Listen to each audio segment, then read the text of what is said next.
Bom dia, então, para quem chegou depois, né? Sejam todos bem-vindos ao nosso ensinamento de hoje.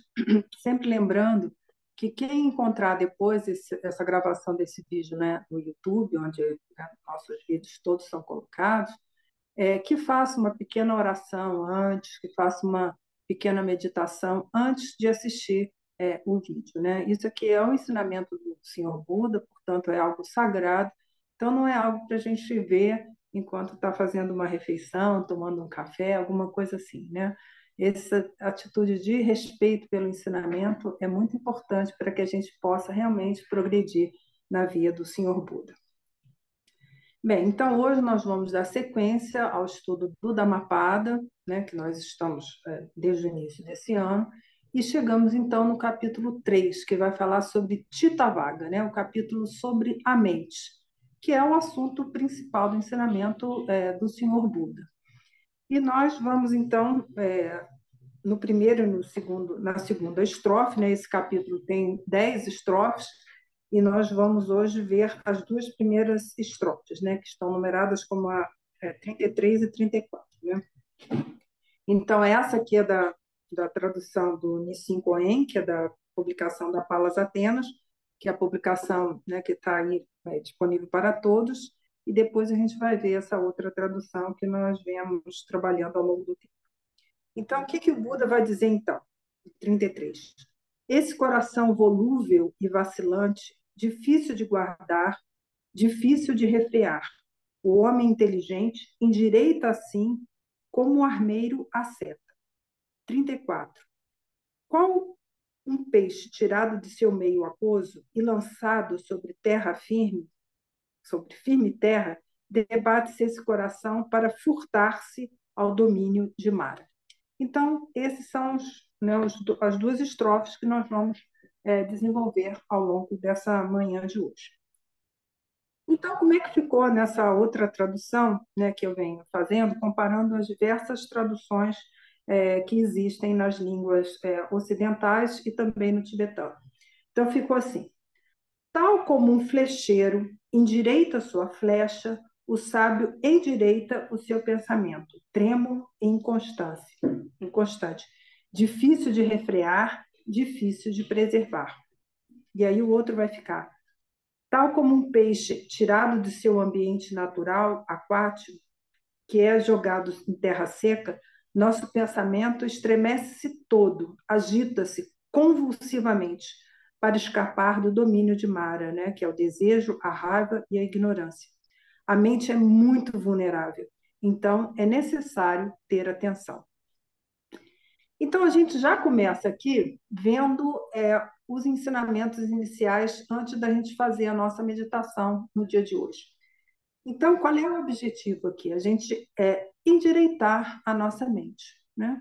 Normalmente, a nossa mente, o que é? Ela tem um estado de torpor muito grande, né? Assim ensinou o Senhor Buda, né? Isso aqui não é coisa de coach ou coisas outras né, que temos aí pela internet. Então, é o que diz o Senhor Buda. A nossa mente, o estado dela no samsara é extremamente torporosa. E aí, nesse estado de torpor, o que ele acontece? Né? Ela se deixa fascinar pelas 6 consciências, né? As 5 consciências sensoriais, né? Que é a audição, né? A visão, olfato, paladar, tato, e a consciência mental, que são os pensamentos, ideias e emoções. Nós facilmente nos deixamos fascinar por isso. Isso tem um fator muito importante para vir de encontro à nossa apreensão egocêntrica. E nós colamos aquela impressão ali como fazendo parte da nossa personalidade, da nossa identidade. Assim falou o Senhor Buda. E o que nós vamos obter, então, com a meditação? Nós vamos nos destacar, nós vamos nos distanciar desse sujeito que experimenta para poder observar esse sujeito que experimenta. E aí nós vamos ter o poder, né, o controle de simplesmente observar os nossos pensamentos.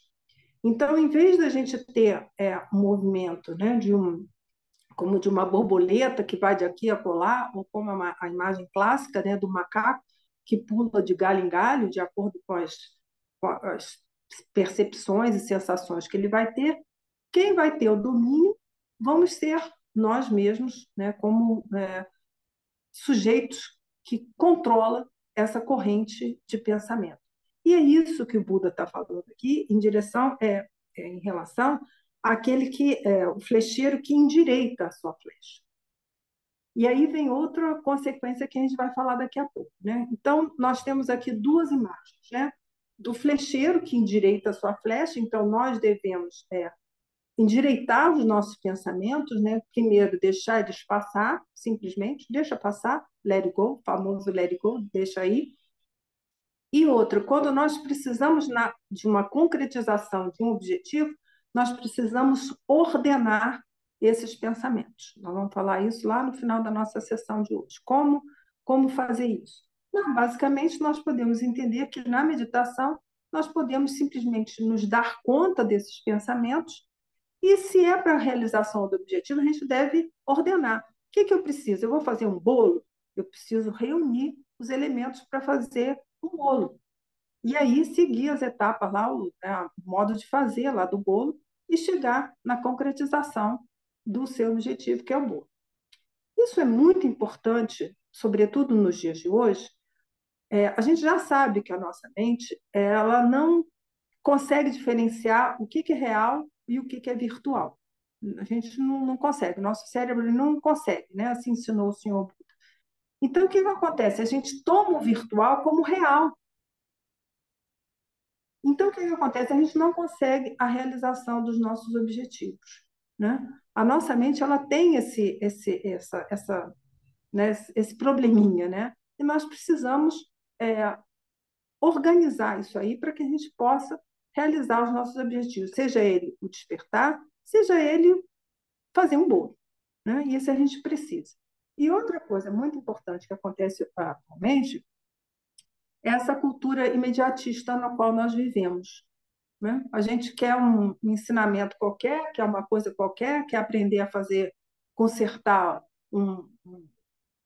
sei lá, um liquidificador, a gente vai na internet, a gente consegue lá as instruções. Sempre vai ter alguém para ensinar. É só clicar lá. Eu me lembro quando eu era criança, lá em casa tinha uma enciclopédia, que era bem famosa na época, os mais velhos vão saber qual é, mas eu me lembro que se eu queria, né, se eu quisesse aprofundar a pesquisa lá do colégio, gente, isso aí é ensino básico, lá atrás, né? Eu tinha que ir lá na biblioteca, né? E lá na Vila Mariana, a biblioteca era distante lá de casa. Então, era tipo uma programação ir na biblioteca para ter uma informação. Então, eu entendi muito cedo que para a realização de um objetivo, que no caso era fazer uma pesquisa escolar, havia todo um processo envolvido. E hoje em dia, as pessoas estão perdendo isso, porque elas clicam na internet e acham qualquer coisa ali. Em geral, é muita porcaria, mas tem algumas coisas que interessam. Então, nós estamos perdendo isso, né, com essa cultura imediatista de ver que tem um processo envolvido na realização dos nossos objetivos. Então, a gente precisa estar com os pensamentos organizados ou endireitados, que é a imagem que o Buda traz aqui, e também ver que tem um processo para a realização do nosso objetivo, né? Então, o que dizem lá nos comentários? Depois a gente vai ver o comentário do Bodhisattva, né, que vem com a história. Então, o que a gente vai ver? Todas as estrofes desse capítulo, né, as 10 estrofes, vão dar instrução para aqueles cuja mente está domada pelos pensamentos, né? Dominada por eles, né? Eles vão mostrar que o apego que tem pelos nossos hábitos e maneiras de ser e pensar e reagir nos fazem cativos de um modo de ser, de uma identidade, né? E aí começa todo o sofrimento, né?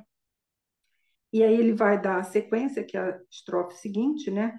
Que mesmo que a gente tente sair, a gente não consegue. Por quê? Nós estamos tão fixados nas nossas tendências, nos nossos hábitos, que a gente fica meio perdidaço lá quando a gente, tipo, e agora? Né? O que eu faço? Né? Aí ele imediatamente volta lá para o mundo obscuro dele, do desejo, que é isso que o Buda está falando aqui na segunda. Mas a gente vai trabalhar isso com mais detalhes aqui, né? Aí ele vai falar, né? Mesmo se tomarmos uma decisão, o mental, que é instável, sutil, difícil de domar, né? Ele mesmo sem transparecer, ele vai estar constantemente, né, em busca da própria satisfação. Né? Suas intenções são ocultas profundamente para não demonstrar a sua verdadeira natureza. Né? É preciso a espada da sabedoria para lutar contra essas forças adversas, né, que impedem o progresso, né, na estabilidade da mente. E é isso, né, basicamente, que nós vamos ver aqui hoje. Né? Então, vocês entenderam isso. Né? A primeira coisa, como um flecheiro endireita a flecha, o sábio endireita o seu pensamento, que é sempre trêmulo, inconstante, difícil de refrear, difícil de preservar. E nós precisamos ser honestos, né, com a gente mesmo e ver que o nosso pensamento no Sansara é assim. Ele é levado, né, pela diversidade das situações que nos aparecem, tanto externamente quanto internamente. Então, a primeira coisa é a gente se dar conta disso, né? Que é aquelas das 4 metáforas lá. A gente vê que a gente está doente dessa doença chamada Sansara. Né? Nosso pensamento é assim, né? Devido ao torpor. Mas para antidotar isso, nós podemos desenvolver nossa atenção, concentração, vigilância com a nossa consciência, que é isso que o Buda está chamando aqui de endireitar os seus pensamentos. Né? E aí, essa segunda estrofe aqui, que é isso que eu já comecei a falar aqui, né? Como um peixe, né, tirado do seu ambiente natural, aquático, e jogado em terra seca.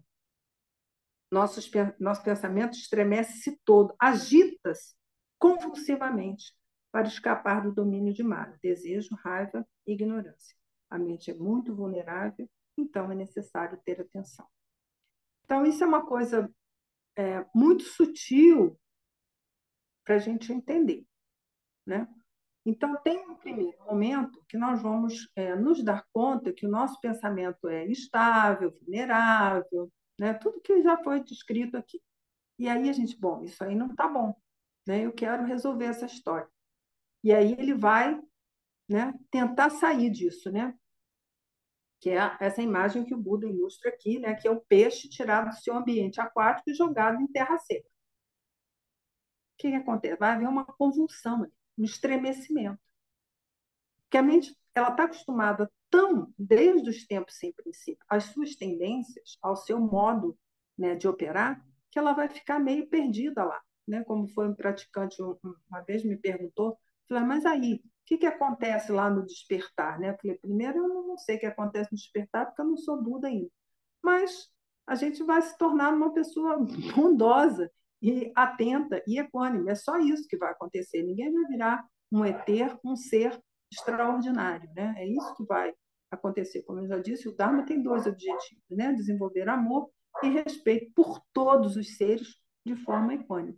Então, é isso que vai acontecer. Ninguém precisa ficar com medo dessa realidade que a gente vai poder experimentar através da meditação. Então, isso é muito sutil, muito delicado, e eu peço que vocês reflitam sobre isso, né? Que esse primeiro momento, né, de sair, tentar sair, né, do samsara, é um movimento de, como ele descreve aqui, né, de agitação convulsiva, né, porque ele vai tentar buscar as próprias referências da própria apreensão egocêntrica. Tudo bem até aí, gente? Porque o assunto hoje é um pouquinho denso, né? Nós estamos falando de mente, né? De acordo com o que o Senhor Buda nos ensinou. Então, vamos lá. Tudo bem? Alguma pergunta até aí? Podemos dar sequência aqui. Então, vamos lá, né? Então, no budismo, são algumas reflexões que eu fiz aqui ao longo dessa semana, preparando esse ensinamento para você, né? No budismo, as perguntas, né? Quem eu sou, o que eu sou, por que sou, são respondidas através da experiência meditativa. Não se trata aqui de uma aquisição de um conhecimento, né? De uma teoria, de uma filosofia, que a gente vai e gruda na nossa apreensão egocêntrica. Né? Isso são os professores que ensinam, né? As tradições indianas, mesmo o budismo nas grandes universidades, eles ensinam como, né, uma ciência que eles vão, né, dominar, uma filosofia que eles vão dominar e eles vão poder explicar, né, para os seus alunos. Mas, para os praticantes, trata-se de uma experiência. E ela não vai ter como ser expressa. É uma experiência. Então, só para vocês verem que tem uma diferença. Eu sei que é muito fascinante, né, todo esse conhecimento que o Buda nos traz, afinal, 2.500 anos da tradição do Buda, mas, né, todos os anos que vêm anteriores da ciência lá, que veio lá do Vale do Indo, do Rio Ganges, você remonta a 5.000 anos. Então, é uma ciência imensa, né? Uma filosofia gigantesca. Então é muito fascinante. Mas não é isso só que se trata. Isso é só a primeira etapa, que é a TO, né? Que é a etapa de escuta ou de estudo. Então, essa é uma coisa para a gente saber. Isso tudo vai servir para que a gente tenha realmente a experiência do que eu sou, quem eu sou e por que sou. Então, seguimos aqui, né? Outra coisa, né? Nós precisamos, né, para a gente poder sair dessa confusão, a gente precisa ver esse caos, essa confusão, né? Essa bagagem toda para poder realmente nos ver, né? Nada deve ser afastado. Esse é outro ponto muito sutil do ensinamento, né? Essa bagunça toda, esse caos todo que a gente faz parte, né? A gente não leu lá na nossa recitação nem Samsara nem Nirvana, é isso, né? Não tem nada para aceitar, nada para rejeitar. As experiências são o que elas são, né? Como é que elas são? Elas são dukkha, né? Elas são insatisfatórias, elas são impermanentes e desprovidas de natureza própria. Então, para que você vai perder seu tempo se chateando ou se extasiando com uma experiência qualquer que seja, se elas são naturalmente, né, dotadas dos 3 selos do Dharma, como eu acabei de falar? Então, não vai ter nada para rejeitar, nada para aceitar. Né? Todos os fenômenos têm a mesma natureza, né? Como se diz, tem o mesmo sabor. Então, isso é bom, né? Muito positivo no nosso progresso. Né? Nós pensamos que nos conhecemos, mas isso não é verdade. Né? Precisamos sair desse modo sobrevivência, né? Do eternalismo, desejo de agarrar a alma.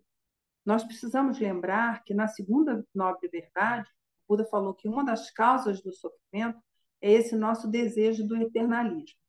Né? Várias tradições religiosas, espirituais, elas vão dizer que a alma permanece, que o espírito permanece, que vai para aqui, para colar. Né? E dentro da tradição do Senhor Buda, os próprios skandhas, né, os agregados, eles não sobrevivem, né? Eles são permeados pela sabedoria. Nós temos aqui a experiência, né, de percepção, sensação, né, o sanskara lá na consciência, formação volitiva, mas eles são absolutamente impermanentes e dotados de sabedoria. Né? Quando nós vamos progredindo na prática, os skandhas se tornam as 5 sabedorias do Buda, se tornam os 5 Budas. Né? Então, eles não têm problema nenhum deles. Sabemos? É a gente, com a meditação, ver os skandhas surgirem e eles desaparecerem. Quando nós compreendemos isso, né, e nós sabemos que os skandhas são o corpo da experiência, quando nós compreendemos esse surgimento e essa cessação, os skandhas se tornam sabedoria. E a gente deixa de ser apegado a essa experiência corpórea.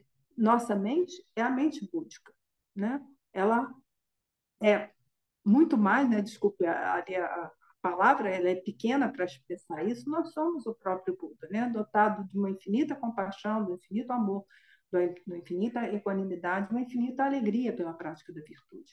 É isso que nós somos de verdade. Né? O resto todo da experiência são a experiência dos skandhas, né? Mas a gente, com a meditação, a gente vai ver esses skandhas se tornando sabedoria. Vamos lá, né? Outro ponto de reflexão, né? Nossa tendência é nos identificar com os desejos e conflitos do mundo exterior e interior. Isso é a historinha da apreensão egocêntrica, né? Ela se identificar com as situações externas e internas, né? Tanto das cinco consciências, né, físicas, ou visão, audição, etc., quanto da consciência mental, né? Aí seguimos, né? O ego bem consolidado desenvolve os próprios regulamentos e regras, né? A ego aqui é sobre a apreensão egocêntrica, né? Dadzin, em tibetano, né? Ele estabelece ali um sistema de regras, de comportamentos, e aí vem uma coisinha chamada bom senso. Não tem bom senso? A pessoa tem um bom senso. Porque esse bom senso tem a ver com esse estabelecimento dessas regrinhas. Só que a apreensão egocêntrica, ela é muito espertinha. Ela consegue, entendeu? Criar narrativas para tudo, justificativas para absolutamente tudo. E essas narrativas, né, essa percepção é absolutamente desconectada do real. Muito, e eu ouso dizer que quase a totalidade do que nós pensamos e sentimos está desconectado da realidade. Nós tomamos como permanente as coisas que são o quê? Impermanentes. O senhor Buda falou. Todos os fenômenos são impermanentes. Tudo que nasce morre, tudo que se reúne se dispersa, tudo que se acumula, né, se dispersa também, tudo que se constrói vai a ruínas.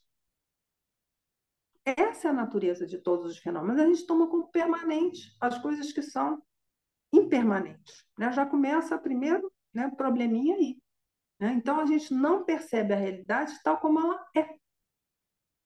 Então, a apreensão egocêntrica ela vai criar uma série de justificativas, de narrativa, de discurso para justificar o seu modo de ser, né? O eu sou dele. Mas o eu sou dele é tão fake quanto essa percepção sansárica que a gente tem da realidade, né? Não percebe a natureza, né, da própria, de si mesmo, né? E aí, nós chegamos aqui numa outra parte que eu preciso contar a historinha antes, porque temos uns pontos para conversar. Tudo bem até aí? Tem conceitos básicos, né, que eu trouxe aqui, né, um Posso sobrevoo fazer uma sobre pergunta? eles. Hã? Quer Posso fazer fazer uma uma pergunta? pergunta? Sim, sim. A senhora Lama, com o seu grande saber sobre o funcionamento da mente e, obviamente, sobre as necessidades que a gente tem no dia a dia em saber lidar com a nossa própria mente, né? Ela, a senhora Lama, num primeiro momento, volta a sua fala para uma objetividade da mente, no sentido de foco, talvez, no sentido de objetivismo. E no segundo momento, eu senti, eu como psicanalista, se me desculpe, você toca num termo, se me desculpe se eu falar errado, é Datsin. Datsin seria o ego, que o ego, para psicanálise, seria a sua relação com você mesmo, é o que media as suas paixões e o seu sentimento não o sentimento, mas o seu senso de normas e regras que vem, e o ego é o que está no meio. Mas você fala de um Datsin, que é um É, ego que é esse, é um ego narcisista, não, porque a eu gente vou. deve ter um certo cuidado quando a gente fala de ego, porque o ego é importante, por exemplo, para a psicanálise. Se você não tem ego, você nem escova os dentes, porque você não sabe se amar. e cuidar de si. Isso é importante. Dentro do ego, o auto-amor. Mas isso se popularizou no mundo hoje em dia. Eu não sei se para o budismo tibetano, se a questão é muito simples. A ideia de ego necessária para uma pessoa saudável, para a psicanálise. Ponto final. Então, Se você não tem bom, ego, você ou sim, é uma pessoa masoquista ou você não tem nenhum senso de norma moral, nenhum. tá. Então, deixa eu te explicar aqui para a gente poder Que seguir é com o esse nosso ego que você está ensinamento. falando, Pois com a é, importância dele. nós colocamos essa palavra ego, né? Mas a palavra é Daxin, é apreensão egocêntrica. Ou seja, nós Atenção, juntamos, né? Juntamos na nossa identidade uma série de conceitos e elaborações. E é isso que vai nos levar na vida. A questão é se isso te torna né, um prisioneiro dos seus conceitos, elaborações e fabricações, ou se isso pode te levar à liberação disso. Né? Então, por exemplo, se você pode gostar de goiabada com queijo. E aí tem gente que fala, não, mas goiabada tem que ser com queijo. E tem outro que vai dizer, mas será que goiabada com outra coisa é bom? Ele vai estar aberto para essa experiência. A questão é quando esse dadozinho te aprisiona, né? Ou quando você está livre desses conceitos. As coisas sempre podem ser feitas de outra maneira. Então, assim, essa palavra ego, né? Enfim, a ótimo. gente usa porque é uma coisa que as pessoas vão entender mais fácil do que esse conceito de Dadzin. Dadzin está construído aqui, mas você pode desconstruir, né, e ser feliz do mesmo jeito, né, porque você não está Uhum. preso, né, não está cativo Uhum. daquelas tendências, fabricações, tá? Então, é isso. Ótimo. Então, não sei se Obrigado. respondi a sua pergunta, mas nós precisamos seguir com o nosso tempo aqui para Sim, sim, contar está a muito bem nossa história. respondido. Eu agradeço. Tá bom. Satisfaz. Então, vamos lá para a nossa história de hoje, né, que vai contar a história do venerável Meguiá. Né? Na verdade, ele começa como monge, mas depois ele atinge o nível de Sotapanna. Né? Esse é um sutra, né, que está no capítulo, né, do Meguiá, que são 10 partes, do Daka Sutra, que está lá no Kudaka Nikaya, que são os sutras de extensão curta. Né? Que vai ser uma experiência que o Buda vai contar, né, de um fato que aconteceu um tempo antes, né, quando ele está contando isso para a comunidade dele lá. Então, o Buda começa contando que uma certa feita, ele estava lá na montanha Kalika e havia um certo monge lá chamado Meguiá que vivia lá na comunidade, né? Ele já havia recebido algumas instruções, mas de uma forma geral ele vivia ali só na comunidade, né? E aí um dia ele chegou pro Buda e falou assim, Senhor, eu posso ir lá esmolar na cidade de Jantu? Aí o Buda falou assim, você sabe o que deve ser feito, né? Você precisa esmolar, então você pode ir lá na cidade. Aí ele foi lá, né, nessa cidade, né, esmolar o alimento dele, né? Ele conseguiu o alimento que ele precisava e depois ele começou a passear, né, pelo rio Quimicala, né? O rio era realmente muito bonito e ele banhou-se no rio, ficou passeando na beira do rio e caminhou por ali, viu todas as belezas, os animais, se encantou com aquilo tudo e andou e chegou lá num bosque, né, num grande mangueiral que havia, né? E viu aquela beleza daquele mangueiral, se encantou com aquilo tudo, né? E viu que próximo dali havia uma gruta, né? Onde ele poderia meditar.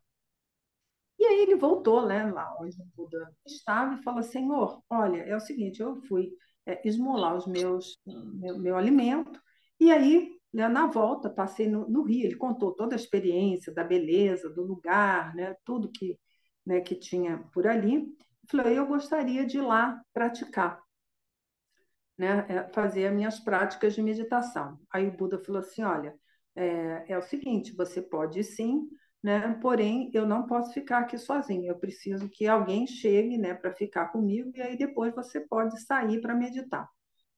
E tudo bem, né? O Meguiar foi lá para o canto dele, né? O Buda ficou onde ele estava e tal. Passado um tempo, Meguiar volta lá para falar com o Buda. Senhor Buda, é o seguinte, eu estou precisando meditar, né? Eu queria que o senhor me liberasse aí para eu ir lá, né? Para essa caverna lá próxima lá do Mangueiral, né? E eu preciso meditar, né? O senhor não está me liberando. Ele falou assim, olha, mas realmente eu não posso ficar aqui sozinho. Você tem que esperar alguém vir para ficar comigo e depois eu te libero. Aí ele falou, mas como assim? Eu preciso ir lá. Você já fez tudo que meditou, já atingiu aí teu despertar. Eu preciso ir para lá, né? Eu preciso fazer minhas práticas. Aí o Buda falou assim, olha, infelizmente, né? Eu não posso ficar aqui sozinho, né? Você precisa ficar aqui. E aí o Meguiá, muito contrariado, foi lá para o canto dele, né? E o Buda ficou lá onde ele estava. Aí, numa terceira vez, o Meguiá falou assim: Senhor, é o seguinte, eu preciso ir lá meditar, porque esse lugar é maravilhoso, é perto do rio que me cala. Maravilhoso, eu preciso ir lá fazer minhas práticas, né? O senhor já fez, já atingiu, né, a iluminação, despertar, eu tenho que ir embora. Aí o Buda falou assim: Ah, então tá, você sabe o que deve ser feito, então vai. E aí deixou o Buda lá sozinho, e o Meguiar foi, então, lá para tal caverna, próxima lá do bosque, próximo lá do magnífico Mangueiral. E aí, ele chegando lá, começou a tentar endireitar a mente dele, né? Começou a tentar meditar. E aí ele viu que ele era dominado pelos três pensamentos insanos, né? Está assim no texto, né? Que era o pensamento dos desejos sensuais, né? Das seis consciências, os pensamentos violentos e os pensamentos cruéis. Ele viu que ele não conseguia meditar. Aí o Buda falou assim, aí ele voltou lá para o Buda e falou assim, olha, eu não consegui meditar porque eu vi que a minha mente está dominada por esses três tipos de pensamentos insanos. Aí o Buda falou, mas meditar não é só você ir para um lugar lá aprazível, agradável, né? Tentar meditar, né? Alguns pontos devem ser respeitados para que você realmente consiga meditar. Então ele vai dizer 5 pontos, né, que é isso que eu vou contar agora para vocês, e depois ele conta mais 4 pontos importantes, que são esses os pontos que a gente vai ver. Então, primeiro lá, que a gente já viu, que a gente já começou o ensinamento de hoje, a posição do corpo, né? Isso é muito importante quando a gente está tratando aqui do Vajrayana, né? A gente sabe que a gente tem um corpo psicofísico, se a gente não alinhar essa coluna, a coisa não vai acontecer. Então, isso é a primeira coisa, né? E aí o Buda vai dizer então para o Meguiar, né? Primeira coisa é ter bons companheiros, que é a sanga, né? No início, nós como praticantes, nós vamos sentir essa força da sanga, né? Precisamos ter companheiros, né, que pratiquem também a meditação, que tenham a prática da virtude, né? Isso vai criar um ambiente salutar, né? Não vai ter ninguém naquele grupo que vai dizer assim, mas para que vai meditar? Mas para que vai praticar a virtude? Você deveria ter reagido, né? O fulano te xingou, por que você não xingou também, né? A gente não precisa desse tipo de companhia, né? Que é o que o Buda chama das más companhias, né? A gente precisa de gente que vá nos ajudar no nosso desenvolvimento da nossa meditação, da nossa estabilização da nossa mente. A gente não vai rejeitar essas pessoas, né? Essas más companhias, né? Mas simplesmente deixá-las, né, com seus próprios pensamentos, né? E não para trazê-las como companheiros nossos de prática, né? Então, não é aqui um sentido de rejeitar aquelas pessoas que têm desejos mundanos e tudo mais, mas simplesmente deixá-los lá com seus desejos, né? E né, não se importar com isso, né? Cada um com a sua história, com o seu caso. Aí, o segundo ponto que o Buda nos traz, né?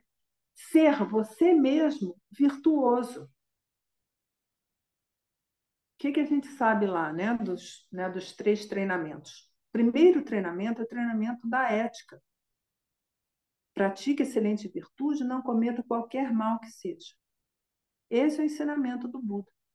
Então, se você não tem a ética, né, se você não se aplica nos 10 atos positivos, né, se evita, né, os 10 atos negativos, não tem como meditar, não tem como. Você viu o rapaz lá, o Meguiar, ele foi discutindo com o Buda, tentando ali, o Buda dando uma instrução para ele e ele discutindo, né? Isso é uma atitude extremamente negativa, né? a ética, né, é o primeiro dos treinamentos, né? Então, isso é muito importante. Terceiro, né, ter uma linguagem discreta, ausência de paixão, né, ausência das emoções, com poucos desejos, contentamento, né, que fala do isolamento, do esforço, da virtude, da concentração e da sabedoria. Então, a nossa fala deve ser uma fala pacífica, né? Amorosa, benevolente, para com esses companheiros aqui. E com os outros também, né? As más companhias, quando nós tivermos um encontro qualquer com eles, a nossa fala sempre deve ser benevolente, né? Porque isso mostra a estabilidade que a gente já conseguiu com a nossa própria nosso próprio treinamento com a meditação. Aí o quarto ponto que o Buda nos traz, né? Coragem e disposição para remover os estados negativos e desenvolver os estados salutares, positivos. Isso a gente precisa. Você vê que o Meguiar, ele se deparou com esses pensamentos insanos, o que ele foi? Ele foi lá correr com o Buda, né? Olha, eu não consegui me liberar deles, né? Mas a gente precisa ter coragem, porque não é fácil nós dominarmos os nossos pensamentos negativos, né? Que vão atrás dos desejos, né? Que querem, né, os desejos sensuais, né? Que são as seis consciências. Nós precisamos ter coragem e determinação para deixar esses pensamentos passar, né? E promover o que é salutar. O que é salutar? Desenvolver o amor, a bondade, a estabilidade da mente. E isso é preciso coragem, gente. Parecem simples palavras, mas não é tão fácil assim, né? Porque como a gente já começou lá, a mente é o quê? É volúvel, é frágil, né? Tudo isso que o Buda já falou lá, né? É inconstante, trêmulo, né? Difícil de preservar, difícil de refrear.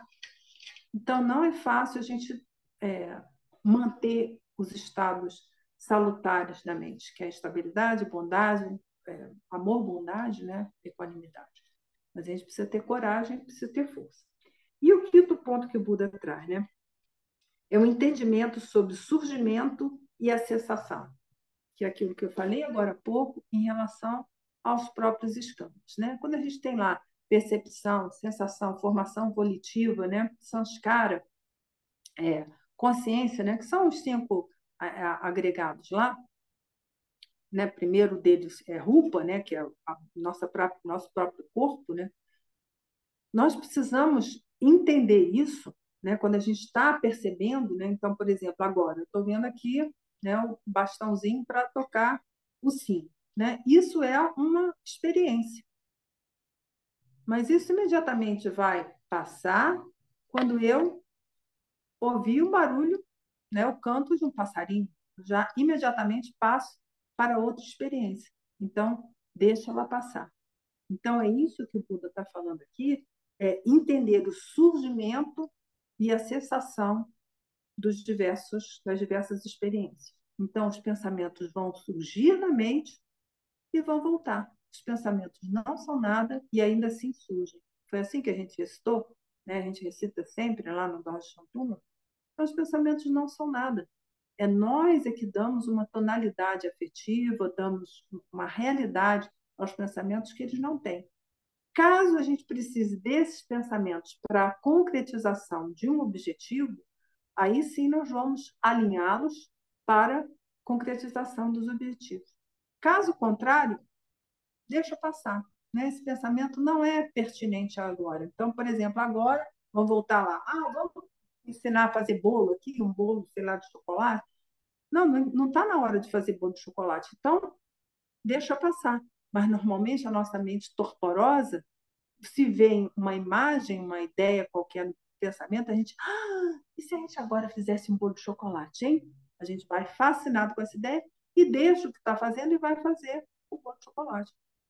Mas quando a gente quer a concretização do objetivo, não é assim que a gente vai se comportar, né? E aí ele vai dizer, né? Perceber, né? Se dar conta da sabedoria penetrante que destrói todo o sofrimento. Aí é que vem o nem samsara, nem nirvana, né? Não há nada para se apegar, nada para se deixar, né, rejeitar, né? Simplesmente as experiências, né, os fenômenos ocorrem, né? E a gente simplesmente vê tudo tal como um jogo mágico, né? Quando aquela experiência ali precisa da nossa intervenção, né, para a realização do objetivo, que é esse o finalzinho do estudo de hoje, a gente pega esse pensamento e ordena eles para que a coisa aconteça, sem se distrair no caminho. E aí o Buda segue, né? Mas outros 4 pontos são importantes. O Buda vai falar? Primeiro, o desenvolvimento do desagradável. Como assim? O desenvolvimento do desagradável? Gente, né? Para diminuir a força do nosso desejo. Normalmente, nós tomamos as experiências desagradáveis e queremos nos afastar dela. Está lá, a segunda nova verdade, né? O desejo do aniquilamento. A gente quer se afastar desse desagradável, mas a gente precisa aprender a contemplar o desagradável. Né? O nosso corpo, né, tá lá, né? A gente vai ver na semana que vem, vai fazer uma historinha, né, sobre os elementos constituintes do corpo, né, as substâncias impuras. Né? Nas tradições indianas, as palavras que vão expressar corpo é em decomposição. Então, é aquela experiência assim, experimenta ficar uma semana sem tomar banho, sem escovar dente, né? O mau cheiro vai vir, porque esse corpo está em decomposição. Então, a gente precisa ver isso, né, para a gente deixar de se identificar tanto com esse corpo. A gente é o Buda, né? A nossa mente é uma mente pura, imaculada. Não é o Buda lá, o Buda Shakyamuni, mas é uma mente pura, imaculada, desprovida de conceitos e elaborações, né? Só amor, bondade, equanimidade e alegria na prática da virtude. Então, é isso que a gente vai fazer, né? Não rejeitar o desagradável, mas simplesmente trazer esse pensamento para a nossa mente, porque sem a contemplação do que é desagradável, né? Por exemplo, a gente vai ter apego ao bolo de chocolate, né? Se a gente imagina um bolo de chocolate, você está ali maravilhoso, né? Cobertura de brigadeiro e tal. Pensa nesse bolo se ele ficar ali em cima da mesa durante um mês. Vai encher de bichinhos, né? Vão vir ali, fora mofo, outros bichinhos outros que vão aparecer. Ou imagine esse bolo que você comeu, como é que ele vai estar lá dentro de você e como é que ele vai estar uma semana depois. Isso é a nossa reflexão sobre a impermanência. É preciso que a gente faça esse tipo de experiência para que a gente possa realmente ver a natureza real das coisas e não se apegar aos aspectos superficiais dela, né? Aí o Buda segue, né? O segundo, né? O desenvolvimento da benevolência. Outra coisa difícil, né? Que ele diz que é para diminuir a nossa má vontade. Então, sempre ter um exercício de benevolência para com o outro, né? Quem quer que seja. Né? Se é uma pessoa que caiu na rua, ajuda, né? Primeiro pergunta, né? Porque às vezes a pessoa não quer ajuda, né? Pergunta, posso ajudar? E aí você vai lá e ajuda. Então, isso faz com que a gente se dedique mais a esse cuidado com o outro, né? E não se achar o centro do universo, né? Que é isso que o Dadzin faz com que a gente tenha essa percepção, né? E aí o terceiro ponto que o Buda traz, né? Atenção na respiração, né, que é um dos suportes da nossa meditação, né, para que a gente diminua a força dos pensamentos. Então, ele está dando aqui para o Meguiar uma instrução de meditação, o suporte da meditação. Então, para quem não sabe, conta a inspiração.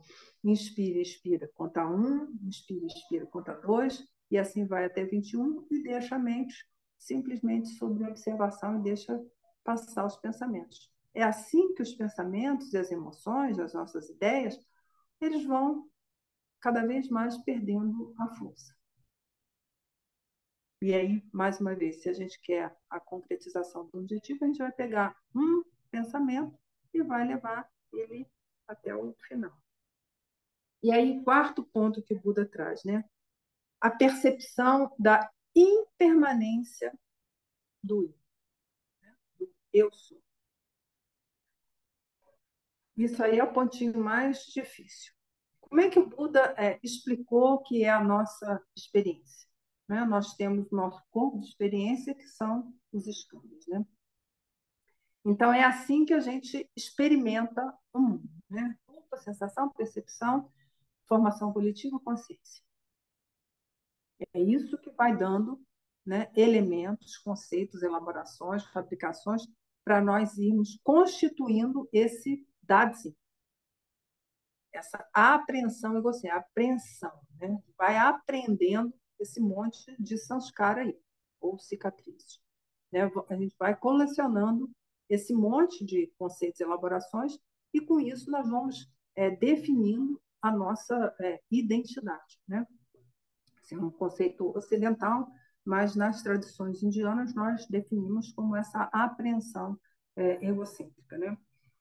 E nós precisamos ver, então, através da nossa meditação, que esse corpo da experiência ele é absolutamente impermanente. Ele é absolutamente desprovido de natureza própria. O bastãozinho que eu estou percebendo aqui agora é só uma percepção minha. Né? Esse bastão não está dentro da minha cabeça. Mas nós, no Sansara, o que nós interpretamos? Como isso aqui sendo a realidade. E não é. Esse bastãozinho tem a história dele de acordo com as causas e condições. Né? Mas nós interpretamos isso, né, como nós nos sentimos solidificados por essa dadzin, por essa apreensão egocêntrica, nós solidificamos o mundo externo. Nós solidificamos os nossos pensamentos, ideias, emoções. Nosso mundo, né, da sexta consciência. E aí é toda a base para o nosso sofrimento, quando nós solidificamos as nossas experiências. Né? O principal objeto de distração que nós temos, né, o que causa mais sofrimento, é a apreensão de uma identidade. Ah, eu sou assim. Eu gosto disso, eu não gosto daquilo outro. Mas será que a gente não pode fazer diferente? Ah, mas eu gosto de água gelada. Ah, não tem água gelada, a pessoa fica irritada. Ah, não tem a outra água, entendeu? Experimenta outra água, sei lá, natural. Mas eu gosto de água gelada. Aí fica essa briga consigo mesmo, e aí nós entramos num outro ponto importante a respeito dessa apreensão egocêntrica, que é isso que nós vamos trazer agora aqui. Está bastante coisa aqui que eu trouxe para vocês, mas a gente, né, se tiver alguma dúvida depois, vocês me mandem mensagens, né? O que é bom trazer, porque tem tanta coisa aqui. Ah, bom, então vamos lá. Então, a primeira coisa que a gente vai ver é a intenção desse ego se autopreservar. Né? O ego não, essa assim, a apreensão egocêntrica. Né? Ele vai querer se preservar. Está lá, segundo a nova verdade, né? O desejo da autopreservação. Não é à toa que tem tantas tradições religiosas tal, que a gente, né, segue, né, até o final. E no ensinamento do Buda não tem isso. Né? A gente está constantemente se dissolvendo. Então, isso é uma coisa que a gente precisa entender. Né? É, E aí, essa apreensão egocêntrica, às vezes ele joga o jogo, né, e finge que não tem nada de errado com ele. Né? O que é isso? Né? Muitas das vezes, nós sabemos que tem algo de errado com a gente mesmo. Né? Porque a própria experiência é, vai nos trazendo assim, informes de que tem algo errado com a gente. Mas aí aquela imagenzinha lá de que tirar o peixe do seu ambiente aquático para jogar na terra seca. O que vai acontecer? Essa apreensão egocêntrica, né, isso aí que é É muito sutil isso, né? Poucos vão perceber a sutileza disso aí, né? Como eu já falei, a gente vai se convulsionar. A gente vai querer voltar para o nosso padrão das nossas tendências, né? Das nossas elaborações, da nossa construção, do nosso dadzinho que nos aprisiona. Porque essa prisão aqui, por mais que ela pareça ruim, ela nos protege e nos dá esperanças.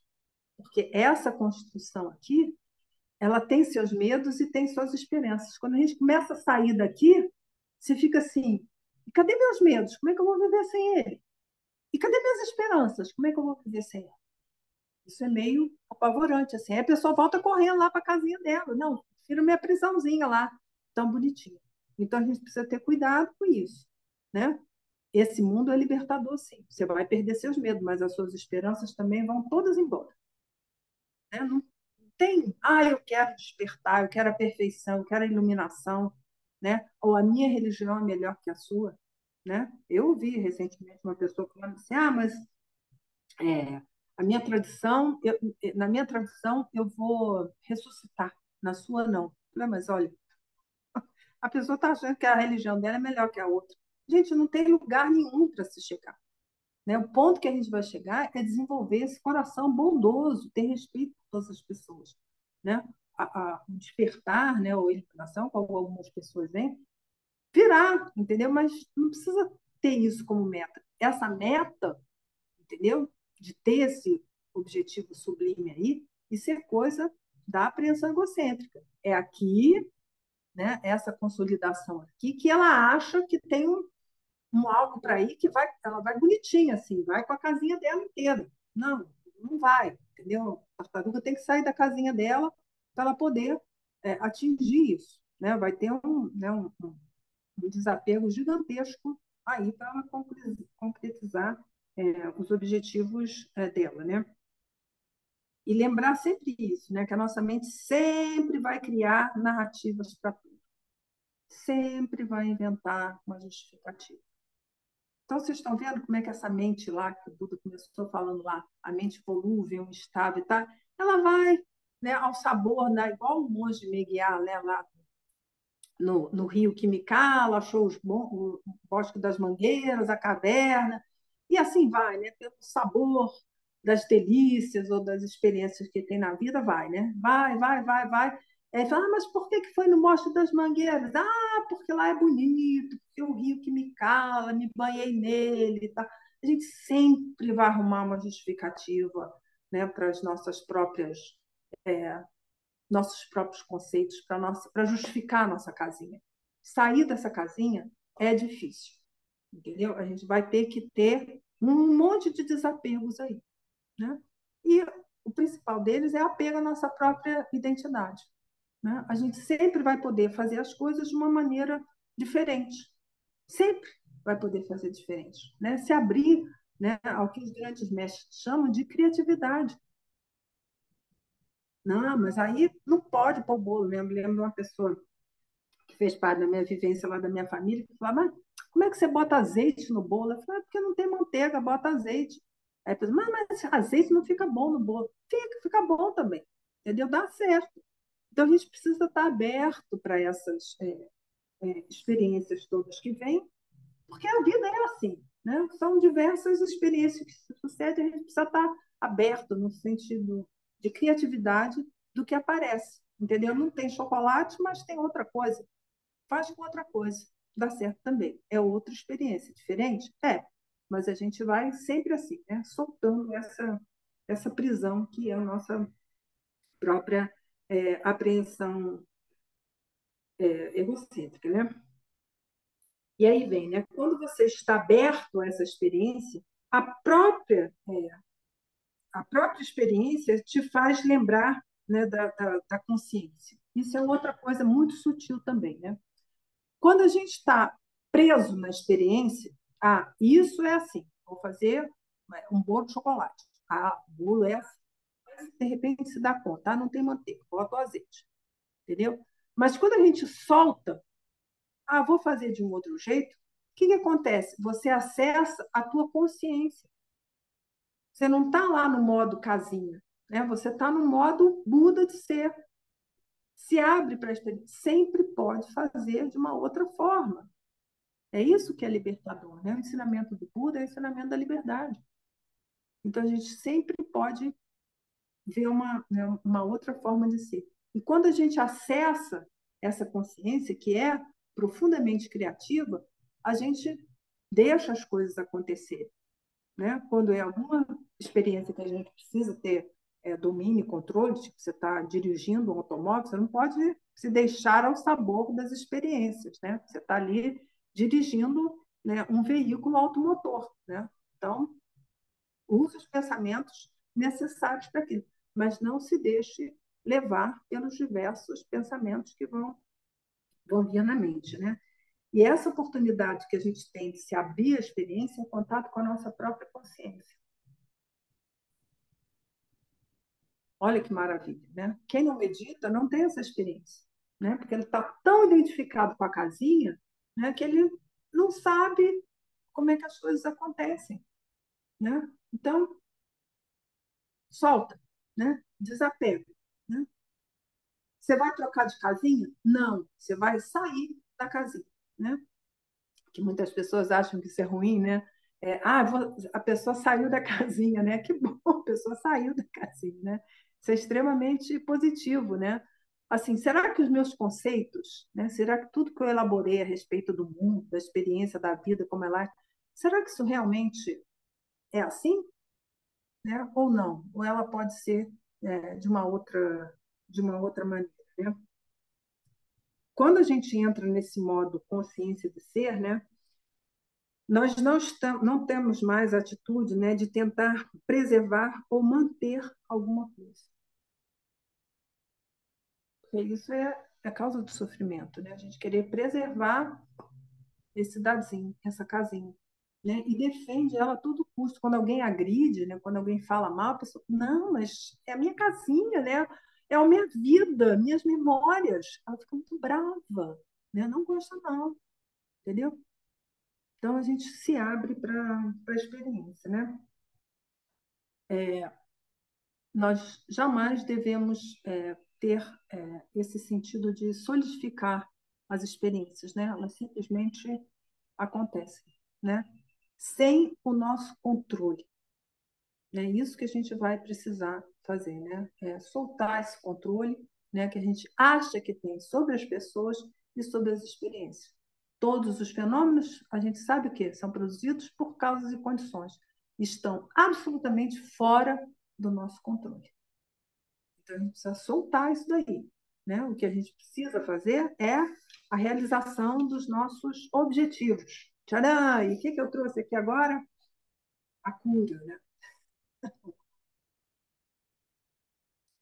Está lá no nosso precioso ornamento da liberação, né? O ornamento da preciosa liberação, né? Para a tradução mais correta, nosso querido Gampopa, né? Quem tiver a oportunidade de ir lá, ver o nosso querido Gampopa, vai ver lá, né, o que o Lama Trinley chama de as fases necessárias para a realização de um objetivo, né? Vejam lá, gente, porque está bem bonitinho, o Lama Trinley, com a mente genial dele, conseguiu elaborar esse quadrinho, que aqui eu vou falar, né, rapidamente sobre ele.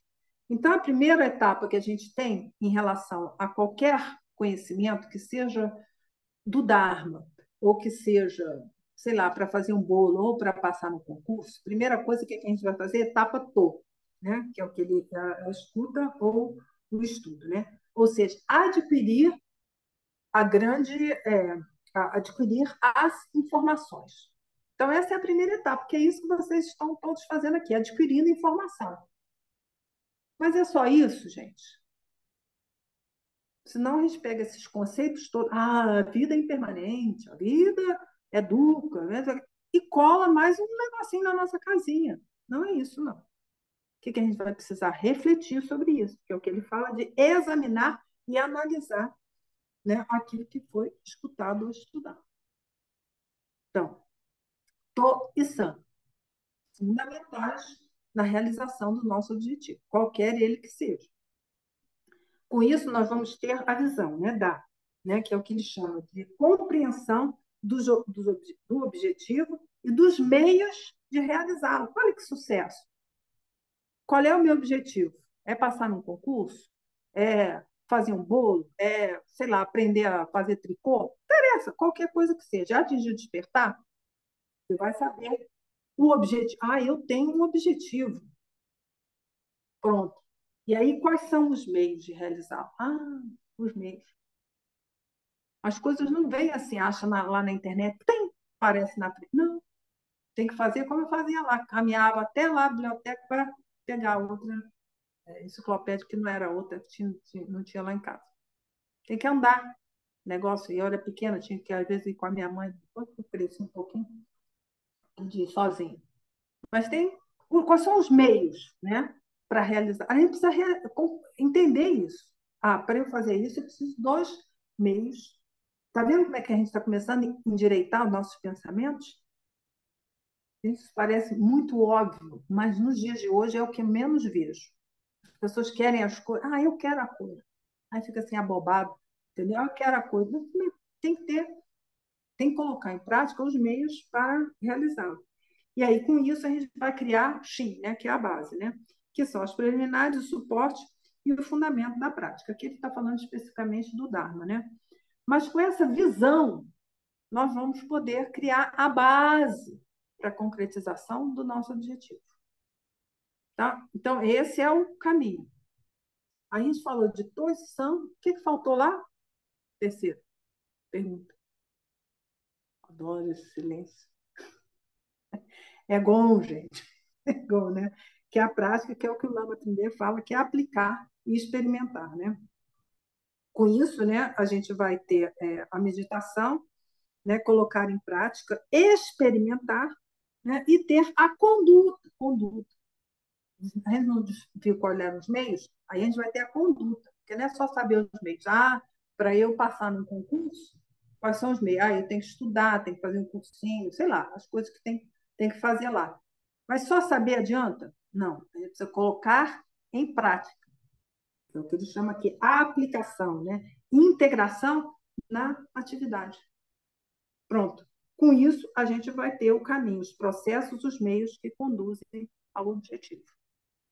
Pronto, aí a gente chega lá. Está vendo como é que são várias etapas que a gente vai lá endireitar os nossos pensamentos para a realização do objetivo?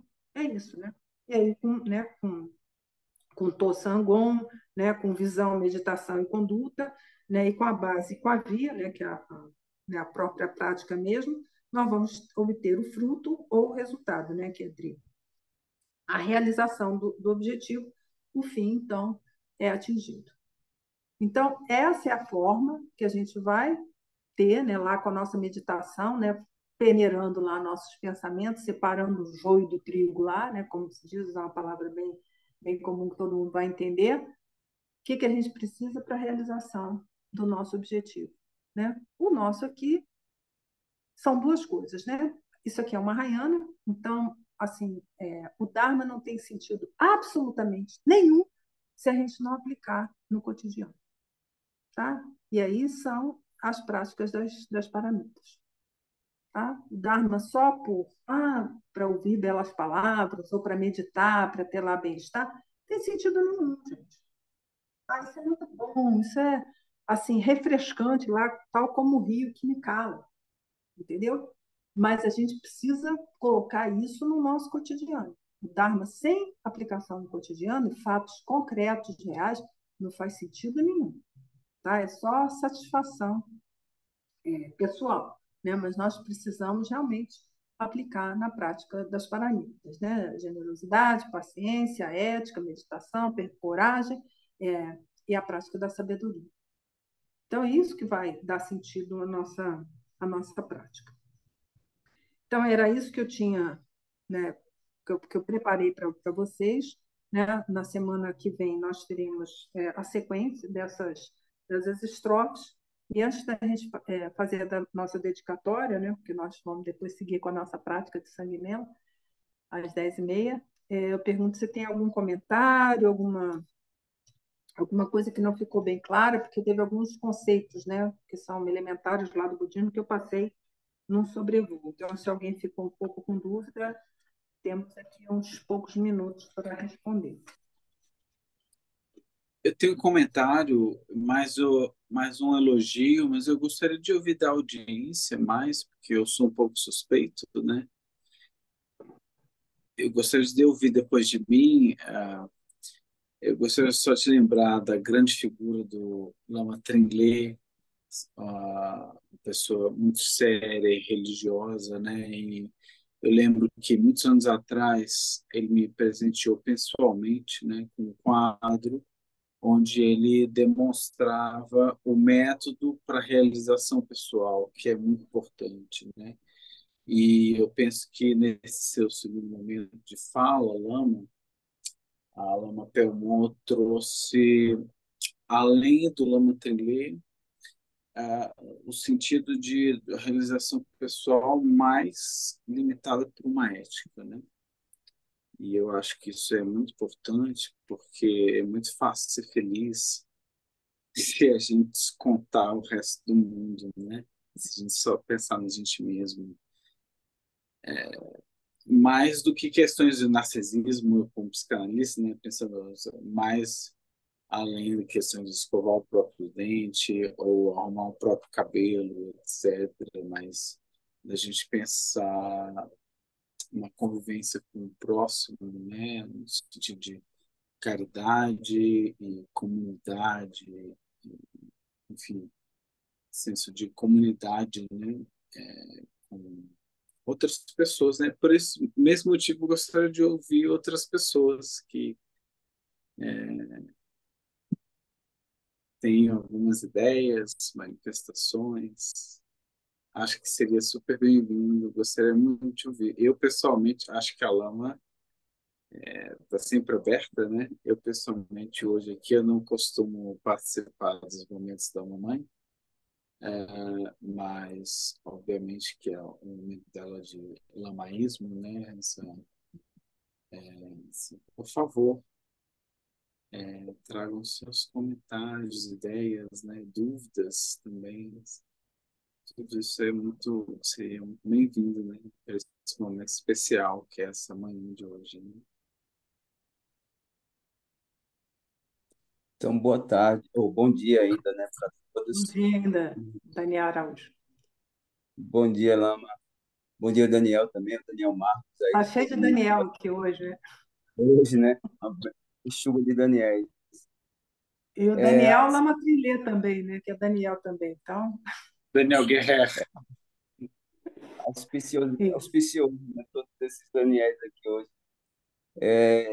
Bom, me sentindo provocado um pouco aí pelo colega, eu tenho observado assim comigo na minha prática já há algum tempo que eu tenho chegado numa certa estagnação em virtude de tá sentindo e constatando um pouco essas paixões que são impermanentes do mundo sansárico. A gente começa a observar isso e de alguma forma isso está me gerando uma certa estagnação, eu chamaria de tédio.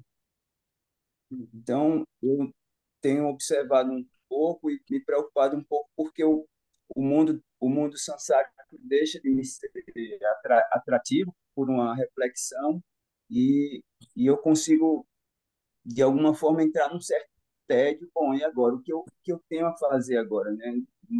Afinal, eu constato que tudo isso é impermanente e eu começo a sentir um certo tédio que eu me preocupo. Bom, isso vai me levar aonde? Está ficando chato, está ficando o mesmo. E aí queria saber da Lama, né, se esse, se você teve alguma realização que isso é normal, né? Essa fase que você falou da coragem, né, para remover os obstáculos. E eu estou um pouco nesse momento, bom, tá? Estou constatando, entendendo, refletindo, mas o mundo está entediante agora. O que fazer daqui para frente? Como Pois conseguir contentamento, né, para despertar a bodhicitta e todas essas virtudes que estão envolvidas aí na prática do Dharma.